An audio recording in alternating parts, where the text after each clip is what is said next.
Welcome to Dream Farm. My name is Jane Mwaniki Naisula, and I want to welcome you to see what we do in Dream Farm. Dream Farm has been running for the last 3 years.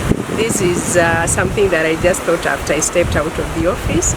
I am professionally a HR specialist, but I decided to do something different from what I've been doing in the office. Since when I was young, I had a passion for birds, and I just thought I want to move it from the passion into being a business. And currently I am doing 4,000 birds of layers and a few kienyeji chicken and a number of geese. The reason why I decided to do this, besides being in the office, it's because I have a passion to impact to the community that I belong to. And my main purpose here, which is El Masin, I would want to impact to the community by making a difference, because the community here, they believe so much in livestock, which is okay. It's the way they were brought up. But I want to introduce to them something new and tell them there is something beyond livestock, because like you'll see around as I'll take you through. Besides doing the birds, we're doing farming, we're doing some vegetables, we have a greenhouse at the moment, and our main purpose here is to improve on food security and teach the Maasai community that besides doing livestock, they can do farming that can enhance on their foods and improve the food security. And I'm sure with God's help, we'll be able to achieve that. Well, we haven't been learning for long, but I believe in 2 years' time we'll have made a bigger difference than what we've already made. And that's what it's all about, Dream Farm. I hope you like it as you go around to see what we are doing. And we are very, very open even to the community around. If they would want to come be a part of us, we really, really would appreciate. And we'll teach them how they can do the birds, how they can grow bananas, because we believe and we've tested that our farms are very, very fertile. And considering the Maasai community who has a lot of borea, a lot of manure, they can be able to do bananas, they can be able to do vegetables, and that will be able to improve their kitchen. There is much more than the meat and the milk. And in a nutshell, that is who we are, and you'll see as we walk around. To see rabbits, to see birds, to see how goats are kept, how chicken are kept, how geese can be friendly, because people believe that geese are very wild and they fight people. There is much more that people can learn here by visiting our cottage. You'll be able to see as you walk around. We have one cottage that is coming up. We are calling it Miamo. That means my love. It is a beautiful, beautiful place. It is where couples and their families can be able to come and rekindle their love. It's a lovely place. You'll be able to see that as you walk around. And in a nutshell, let's walk around and see what we have.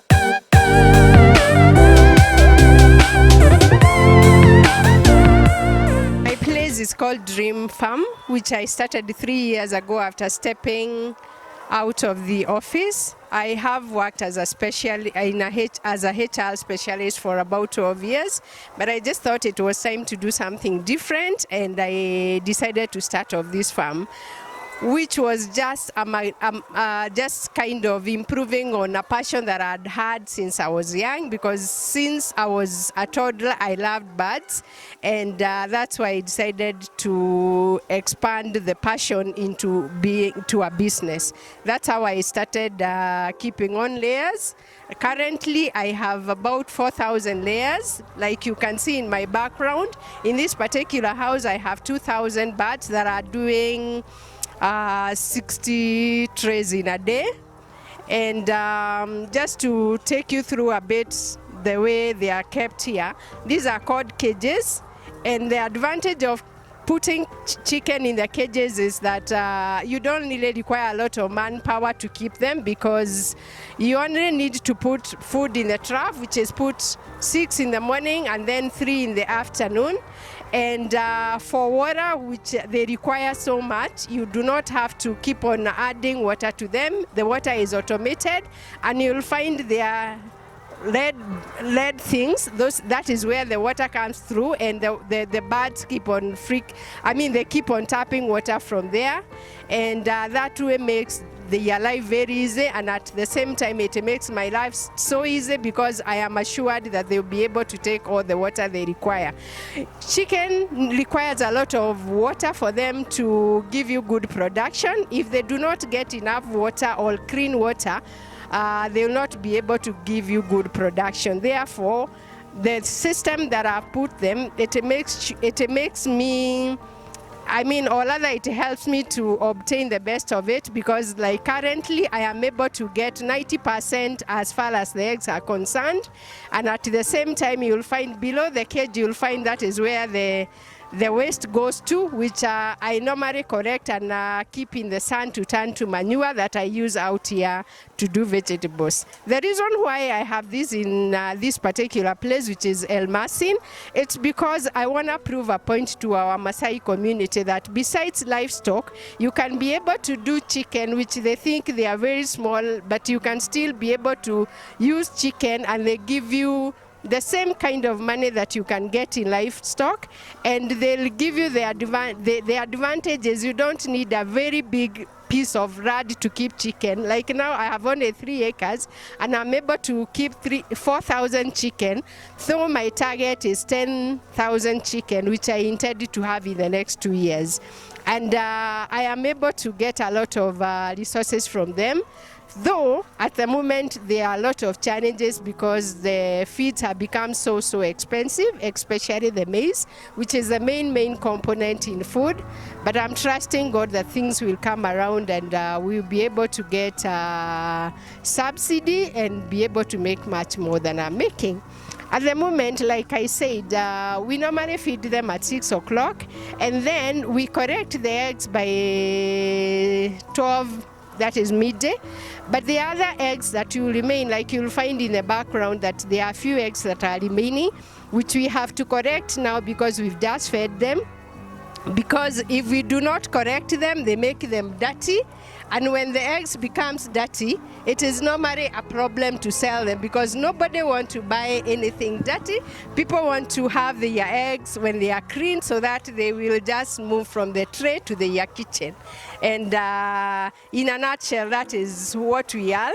And besides now keeping the chicken, if we are able to give them good feeds like we are doing, at the moment, like we are making our own food, we use something called concentrate. We mix with maize, and because that is normally very good, it may be expensive, but it's good, and our chicken are able to give us 90%.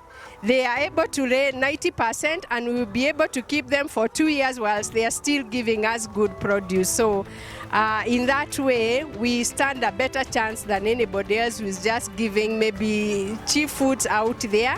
And so I would encourage people in my neighborhood to come and run and see what they can be able to tap from us and make a difference in their livelihood.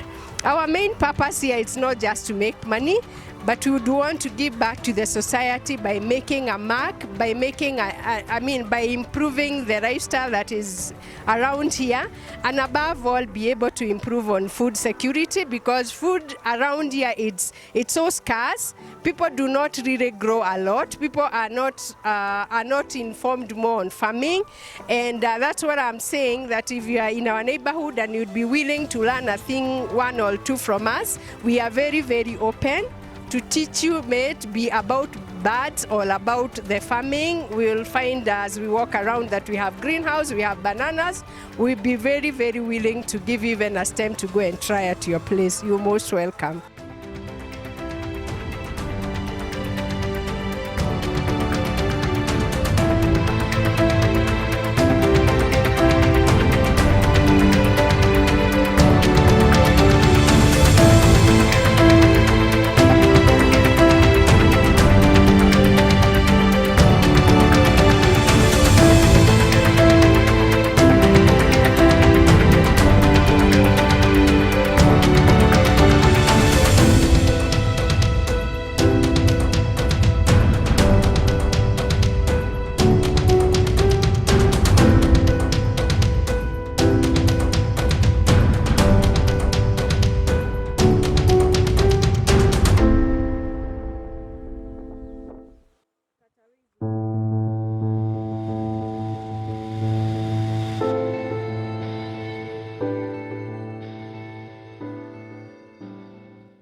You know, when the leaves are so many, the cabbage doesn't do well. So we try to remove the lower leaves and we feed them on the rabbits. So we'll eat the burger as the rabbit will eat the extra leaves. And we just, they just did about, we were harvesting them like for 6 months, so we just did away with them. And now we are giving the soil a bit of rest by, that's why you find like we have the kundes, so that we can try to improve on the nitrogen and treat the soil a bit before we can think of any other any other crop we can do, like tomatoes, or we turn hohos or something else. So we are giving the greenhouse a bit of a break, but meanwhile we will still be able to get vegetables from it, like you can see.